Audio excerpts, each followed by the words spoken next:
И така, здравейте хора, аз съм мистер Дерогатив и днес ще правя ревю на един сървър Shuttlegod PvP. И така да започваме.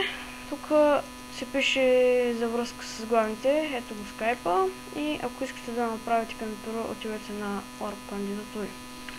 И да, тук си има бот, чест, ето. Само дето бот системата още не е направена. И да, ето тук си има портали. Само дето няма Optifine. Този за PvP, там за Drop Party.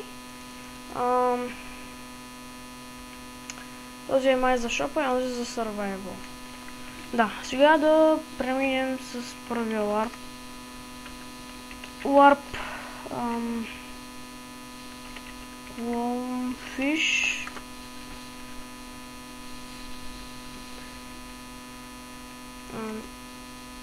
Така. Ето го. Тук пише, ако искате да вземете ранг Clownfish, трябва да имате в скайпа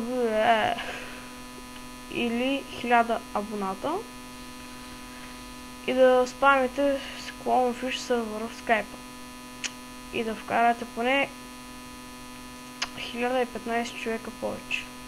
Иха. Явно този Clownfish е доста хубав ранг.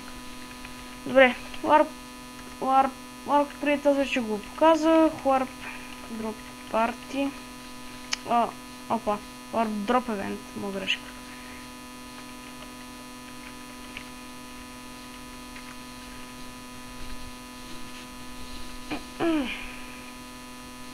И да, ето го. Ето Warp Drop Event. И всеки ден има евенти от 20 часа. Аз лично мое мнение мисля, че е много хубав Warp. Само да пиша да ви кажа хай.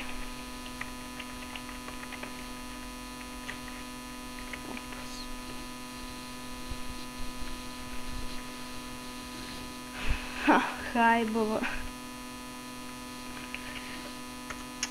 И следващия Warp е Enchant.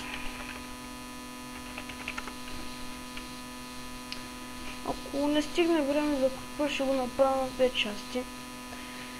И да, тук си има да си купуваме XP. Тук е 6. Тук може да си купим лапис лазули.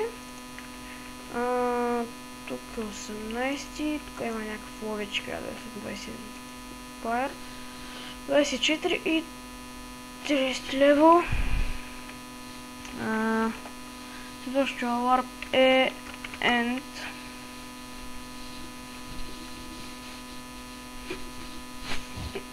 Ето го Enda. Тук си имате Ender честове, да, му е празен. Тук някакъв буклуци имам. Да, хубав е Enda. Хубаво е направен. Изцяло. И да. Следващия Warp е Food.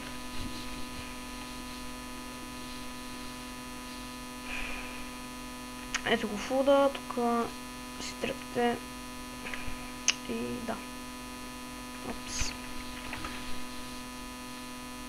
Warp FPS. Той сега, да, тук има хора, да, може да си купувате полшанки и легендарки. Така, ето тук така, Warp FPS, да, хубаво е направим. Ама тия пайжени тролват. Ама по-яко. Така, тук някакви хора гледам, че ще се бият и да. Сега, другия Warp е Warp кандидатури.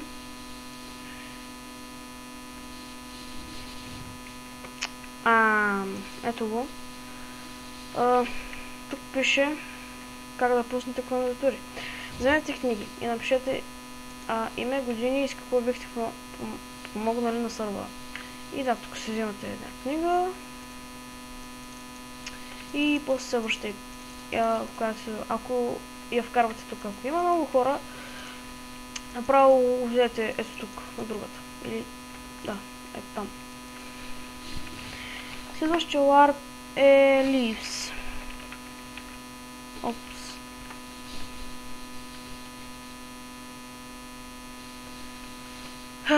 Ето ларп Leaves, тук го пълнят са листа и който остане последен, нали, защото се чувят.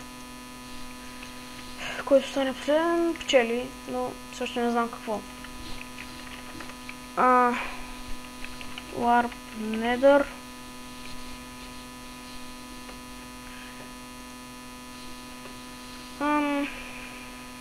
Тук пише очередната зона има PvP, така. Да, и той е хубаво направен. Някой път трябва да отида за да търся Netherward. Така, да, това е. Следващия ларп е PvP.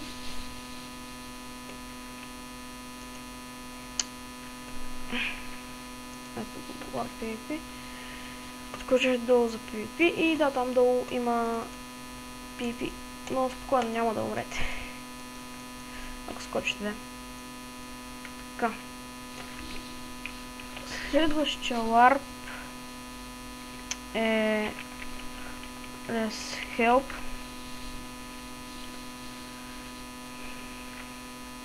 Ето тук си пише всичко за реса, какво да правите, тук има фрилмотики и да. Тук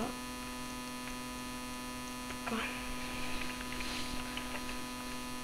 И следващия ларп е Shop.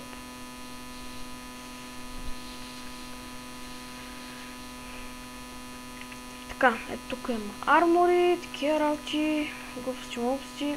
Тук храна, легендарки. Да. Тук е миск.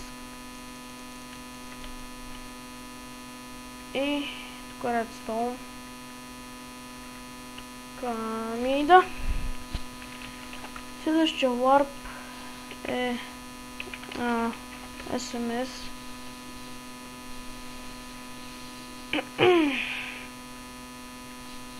Ето тук има ранг Hydra, Dead Knight и Guardian. И да. Следващия ларп е Sprint Event.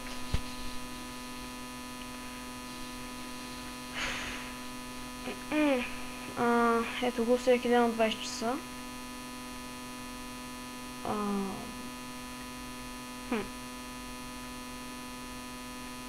Ето го. Като изцяло не е труден. Ама пак е малко така тролващ. Добре, следващия ларп е Survival.